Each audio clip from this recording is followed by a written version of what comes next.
Start हुई तो India की अंदर जितनी भी फोर्स थी, आर्मी थी, ब्रिटिश आर्मी, उसको क्या करना पड़ा, कुछ आर्मी को जाना पड़ा वापस। इन्होंने इनकी आर्मी के अंदर कुछ मुस्लिम भी थे और हिंदू भी थे, उनको भी साथ लिया था। कुछ जो मुस्लिम से इनकार किया तो इन्होंने सीधी गोली मारी, उनको उड़ा दिया। मलेरिया की वजह से भी बड़े लोगों की डेथ हुई थी वर्ल्ड वार 1, ठीक है ना। चले गए और कुछ हिंदुओं को भी लेके गए थे। मुसलमानों ने कहा हम तो नहीं लड़ते, क्योंकि ऑटोमन एम्पायर सल्तनत उस्मानिया उसका खात्मा करने जा रहे थे मुसलमानों के खिलाफ। मुसलमान तो नहीं लड़ता, उस चीज़ को पसंद नहीं करते थे, तो ये इधर चले गए। कहाँ पे, वर्ल्ड वार 1 में अपना डिफेंड करने के लिए टर्की के खिलाफ। ब्रिटिश आर्मी यहाँ से निकली। जब निकली ना तो कायद आज़म और गांधी को मौका मिल गया। उन्होंने कहा यार ठीक है, इन ब्रिटिश से हम आज़ादी चाहते। क्यों, हिंदू क्यों नाराज़ थे, Swadeshi movement in partition of Bengal की वजह से। मुसलमान अब क्यों नाराज़ हो गए हैं, अनरोल्ड कर दी पार्टीशन ऑफ बंगाल, सही है ना।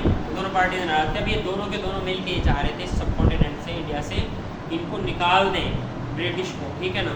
तो फिर क्या किया इन्होंने, 1916 में 1916 में क्या हुआ था, लखनऊ एग्रीमेंट हुआ या पैक्ट हुआ था, लखनऊ पैक्ट, ठीक है ना। अब ये पैक्ट है जो, इसका क्या मतलब है, एग्रीमेंट कह लें या पैक्ट कह लें, किन किन के दरमियान हुआ था ये, इंडियन नेशनल कांग्रेस और ऑल इंडिया मुस्लिम लीग के। कायद आज़म ने पहली दफ़ा दोनों पार्टीज़ को एक स्टेज पे इकट्ठा किया। वो कब किया था, वो किया था 1916 में, लखनऊ एक जगह का नाम है, वहाँ पे एग्रीमेंट हुआ था, ठीक है ना। तो first time Indian national Congress ने एक्सेप्ट किया था ऑल इंडिया मुस्लिम लीग। इससे पहले वो मानते नहीं थे कि और पार्टी है, ठीक है ना। फिर क्या हुआ था 1918 में जो वर्ल्ड वार 1 थी वो क्या हो गई, एंडेड, ख़त्म हो गई, ठीक है। अल्टीमेटली ब्रिटिश जीत गए थे और टर्की हार गई थी। जर्मनी और टर्की जितने भी अलाइंसेस थे इनके साथ वो सारे ये मतलब हार गए थे। तो जीती कौन, टर्की, यानी हार गई थी, टर्की को शिकस्त हुई। और मुसलमानों की यानी सल्तनत उस्मानिया थी, टर्की के पास होल्ड था सारा, मुसलमानों में सुपर पावर इनके पास ही थी, टर्की के पास। तो जब टर्की हार गई तो अब उन्होंने टर्की के पार्ट्स कर दिए ब्रिटिश ने, उन पर टैक्स लगा दिए थे, पाबंदियाँ लगा दी। तो मुसलमानों ने ये सोचा कि अब हमारी जो होली प्लेसेस हैं ना उनकी भी खैर नहीं है, होली प्लेसेस की भी खैर नहीं है। तो फिर इन्होंने क्या किया, 1919 में क्या किया था, रॉलेट एक्ट पास किया। रॉलेट एक्ट पास किया, किसने किया,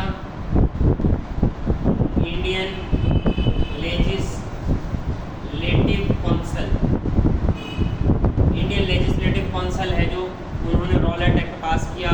कब पास किया था ये, 18 मार्च 1919 में, ठीक है ना। ये पास कर दिया। अब देखिए 18 मार्च को ये पास कर रहे हैं ना। अब इसमें क्या किया कि कोई भी मतलब टेररिस्ट समझ लेते थे किसी को, या ऐसी एक्टिविटी में इन्वॉल्व हो जो स्ट्राइक कर रहे हैं या कोई ग्रुप इकट्ठा हो रहा है, इस तरह का किसी को भी उठा लो और 2 साल तक विदाउट ट्रायल उसको बंद किए रखो। तो अब देखिए ये बात, तो अब देखो कोई आवाज़ ना उठा सके, ब्रिटिश ने ऐसे कानून बना दिया था। तो इस कानून के अगेंस्ट ना मुसलमान निकले। वो कब निकले थे, थोड़े ही दिन बाद, यानी 18 मार्च को पास हुआ, 1 माह भी नहीं हुआ। 13 अप्रैल 1919 को क्या हुआ था, जलियांवाला बाग।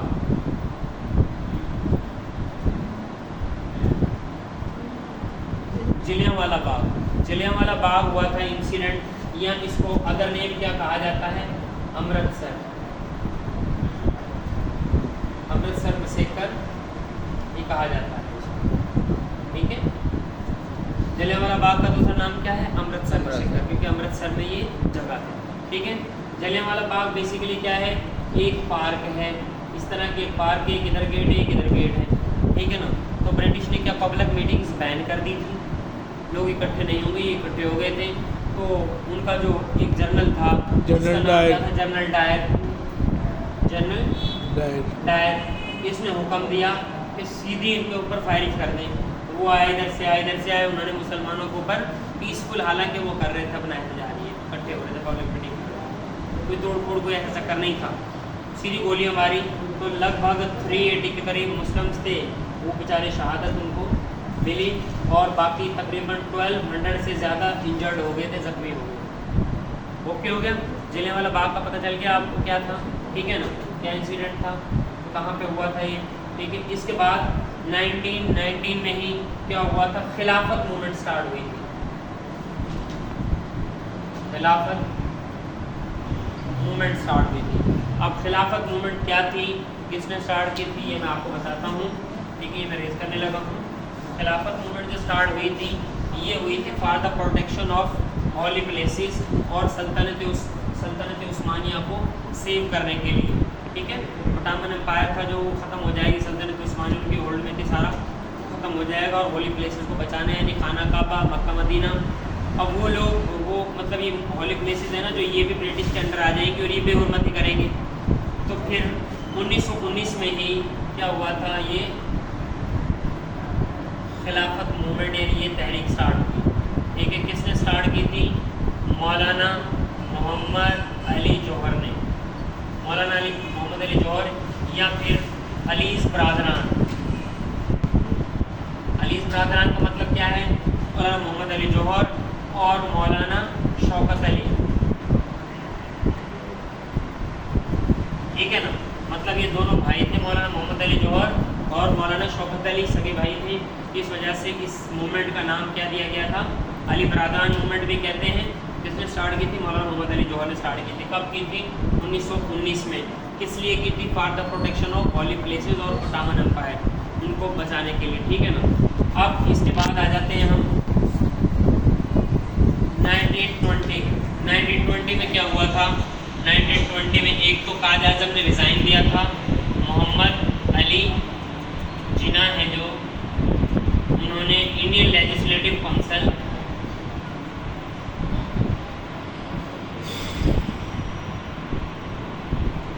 की वजह से क्या कर दिया, रिज़ाइन कर दिया। क्या हुआ था,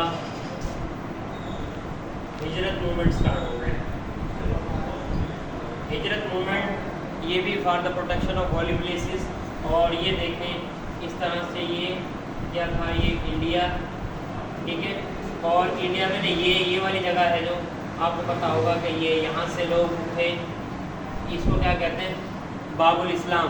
ठीक है, ये जगह कौन सी है, बाबुल इस्लाम। ठीक है, सिंध को क्या कहा जाता है, बाबुल इस्लाम। इस्लाम का ये दरवाज़ा है, बाब का मतलब दरवाज़ा। यहाँ से मोहम्मद बिन कासिम ने दीन फैलाया था, यहाँ शुरू हुआ था। मुसलमानों ने यहाँ से इस एरिया को क्या कहते हैं, इन्वेट किया था। मोहम्मद बिन कासिम के थ्रू उन्होंने राजा दाहिर को शिकस्त दी थी। एक अलग स्टोरी है। अच्छा, तो फिर मैं सिंध के लोगों ने यहाँ पे मुसलमान चूँकि ज़्यादा अक्सरियत में थे, उन्होंने दे सोल्ड देयर प्रॉपर्टीज़, और लगभग 18,000 के करीब मुसलमान they sold their properties, their houses, their camels, animals, जो भी थी उनके पास चीज़ें, जानवर वगैरह, घर वगैरह बेच दिए और चल पड़े काफिले की सूरत में। अफगानिस्तान ने इधर कहा था कि हम आपका साथ देंगे। ठीक है ना। अब क्या हुआ, जब यहाँ पहुँचे तो अफगानियों ने साथ देने से इनकार कर दिया। तो इस वजह से ये खिलाफत मूवमेंट, हिजरत मूवमेंट थी, ये क्या हो गई, नाकाम हो गई। क्योंकि ये थी हिजरत मूवमेंट, यानी माइग्रेट करके गए थे मुसलमान। ठीक है, अब हिजरत मूवमेंट भी याद रहेगी। इसके बाद क्या हुआ था, 1922 में चोरा चोरी इंसिडेंट हुआ। चोरा चोरी इंसिडेंट, ये चोरा चोरी क्या है, जगह का नाम है उत्तर प्रदेश में। ठीक है ना। 1922 में चोरा चोरी इंसिडेंट क्या था, अब देखें, वहाँ भी मुसलमान इकट्ठे हुए थे कुछ। ठीक है, जैसे ऐसे भी मुसलमान आ रहे हैं, ठीक है ना, एहतजाज कर रहे थे ये। ठीक है, और इधर से ही पुलिस वाले इनको रोकने की कोशिश कर रहे थे। इन्होंने सीधी फायरिंग की, इनके पाँव में लगी और कुछ लोग मर गए थे। ठीक है ना।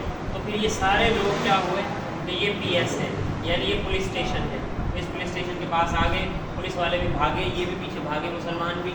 इन्होंने क्या, यहाँ से गेट बंद कर लिया, पुलिस वालों ने दरवाजे बंद कर लिए, छुप गए। तो इन मुसलमानों ने सारे थाने को आग लगा दी और लगभग 22 पुलिस वाले थे वो जिंदा इसमें जल गए थे, चोरा चोरी इंसिडेंट। ठीक है, तो इससे आगे जो हम इंशाल्लाह प्री पार्टीशन वो टॉपिक डिस्कस करेंगे।